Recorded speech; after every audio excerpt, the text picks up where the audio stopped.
Maka malaikat maut turun ke sini. Makanya ketika sakaratul maut sudah datang, maka yang baca Quran hentikan. Kenapa? Oh, memang gitu ya. Jangan semakin kenceng. Ayo Pak, insyaallah Pak gitu. Al-Baqarah Pak, Al-Baqarah Pak. Al-Kahfi, Al-Kahfi. Enggak lah. Yang baca Quran berhenti dulu. Kemudian digantikan dengan kita mentalkin. Antum agak ke sana dikit. Masya Allah ya. Orang yang meninggalnya kooperatif ini. maka agak ke sini ya. Maka disunahkan kita untuk mentalkinnya. Nanti ketika mentalkin jangan terlalu sering, jangan terlalu membebani. Jangan terlalu sering itu la ilaha illallah, la ilaha illallah. Enggak gitulah. Berat nanti dia ngerasakan. Di situ Imam Qurtubi juga menyampaikan, jangan terlalu sering karena itu memberatkan dadanya. Jadi ketika mentalkin saya sampaikan, boleh diganti atau enggak Ustaz? Enggak lah, talkin itu ibadah. Ibadah itu tauqifiyah. Tauqifiyah itu enggak usah diganti. Karena Rasulullah mengatakan lakinu ala mautakum la ilaha illallah. Talkin orang yang meninggal di antara kalian dengan la ilaha illallah. Tidak usah diganti Allah Ustaz yang lebih singkat, lebih pendek. Tidak usah. Subhanallah Ustaz, tidak usah. Kenapa? Karena talqin sudah ditetapkan ucapannya oleh Nabi, begitulah kita mencontohnya. Jadi tidak usah diganti. Cara mentalqin, jadi kalau keadaan sudah tenang, tolong kalau sudah sakaratul maut jangan ditinggalkan. Karena sesungguhnya pertempuran setan itu pada detik-detik kematian semacam ini. Dan betul-betul berusaha untuk menjadikan dia murtad. Nanti makanya di situ di buku nanti dibahas kan, pertempuran setan itu sampai detik-detik orang mau mati itu sudah ayo kufur, murtad aja tuh, kamu sakit kan? Nah, itu kayak gitu. Makanya jangan ditinggal. Capek gitu kok nggak meninggal gitu ya. Udah gantian mas. Dan jangan kemudian meninggalkannya. Mangkat dulu gitu. Tidaklah, janganlah. Terus ditampingi terus. Kalau bisa ya sudahlah berikan waktunya kita untuk sementara waktu itu betul-betul berkhidmah kepada orang yang kita cintai terakhir kalinya. Cara kita kemudian mentalkin adalah yaitu adalah di sebelah kanannya la ilaha illallah. Biarkan dia mencerna dulu, tidak usah buru-buru kemudian kita langsung nimpali lagi. Dia mencerna dulu sambil kita doakan, peluk, ya Allah dimudahkan gitu. Kalau ada orang yang bisa ngucapin la ilaha illallah itu siapa yang memberikan itu? Ustaznya memberikan kekuatan Allah, Pak. Karena ngomong aduh aja sudah tidak mampu. Makanya Allah berfirman dalam surat Ibrahim, yusabbitullahu alladhina amanu bil qawli tsabit fil hayatid dunya wa fil akhirah. Allah teguhkan perkataan orang yang beriman dalam kehidupan dunia dan akhirat. Dunia itu ya ketika menjelang kematiannya. Makanya dia bisa ngomong la ilaha illallah. Sebenarnya ngomong aduh aja nggak mampu. Kalau bisa ngomong dia mesti ngomong aduhnya dulu. Tapi Allah yang menggerakkan. Ngomong la ilaha illallah.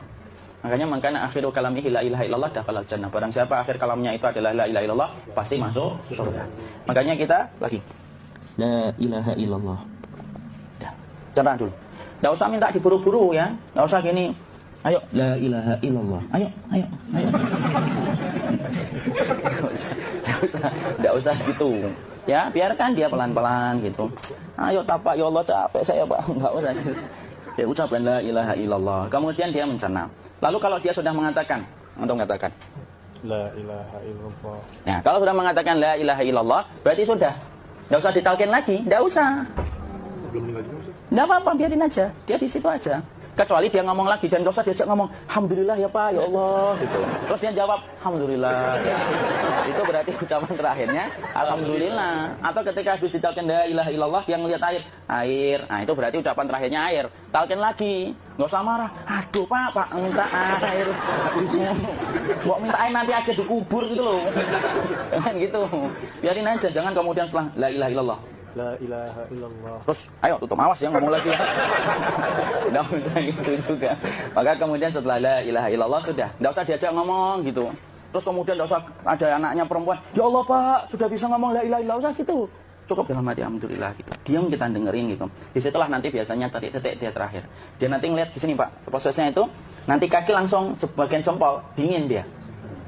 Kaki, telapak kakinya langsung kalau kita ginikan dingin kayak kaki yang kena AC langsung. Kemudian dia langsung ningkup gini, dikit dia, mulai kaku dia. Atau kalau enggak, gini dia. Langsung kayak jatuh, kayak kepala nanti yang paling terakhir. Kepala itu pasti ada gerakannya Pak, ini meninggal itu. Pasti gitu. Pasti gitu. Karena apa? Sudah tidak ada beban ruh yang menahannya. Ya, cabut ya, set pelan, maka kemudian malaikat itu. Tapi tetap sakit lah, walaupun dikatakan ringan, tetap sakit. Maka kemudian sakit gitu, ngelewatin sini. Jantung kemudian sudah tidak berfungsi. Kemudian ginjal Pak, ngelewatin ginjal tidak berfungsi. Bapak bayangkan kan, kalau yang pernah sakit batu ginjal Pak, sepakat nggak kalau kita batu ginjal itu sakitnya luar biasa Pak? Itu baru titik batu kecil di ginjal. Kita bisa bayangkan tiba-tiba ginjal tidak berfungsi. Sakitnya kayak apa, Pak? Tiba-tiba ginjal nggak berfungsi, pankreas naik, kemudian tek jantung. Jantung ini dia masih hidup dia, di sininya masih hidup walaupun jantungnya sudah berhenti.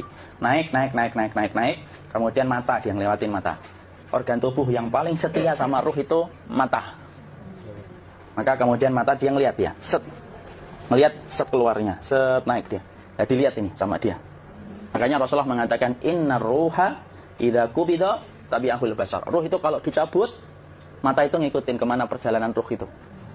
Makanya ada yang meninggalnya gini. Ya itu bukan tanda su'ul khatimah. Itu tanda fitrahnya mata ngikutin ruh. Atau kemudian bukanya sedikit. Ada yang kayak senyum, Pak. Ada yang kesini keringetan. Nah, itu tanda husnul khatimah. Ada yang senyum. Jadi sakitnya setelah selesai itu plong gitu. Makanya kemudian ada yang tersenyum. Maka itu tanda. Kalau kita ngelihat orang yang membuka mata kayak gini, tidak usah takut.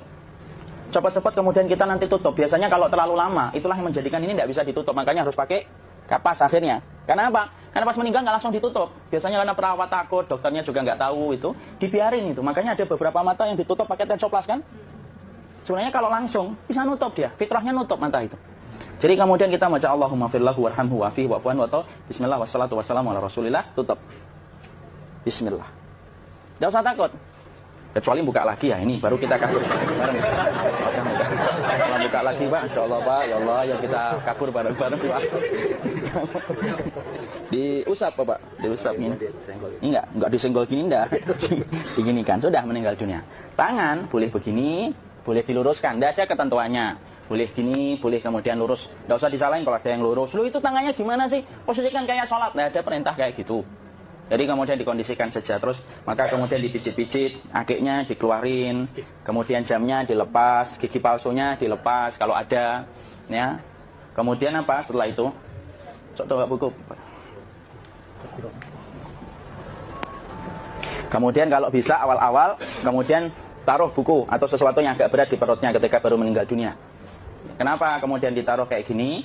Bukan apa-apa, supaya membantu sisa-sisa pencernaan dia untuk keluar. Nanti Pak, biasanya kalau kita taruh agak yang berat gini, atau kemudian kita gini-gini kan. Ini udah makan belum, Mafi?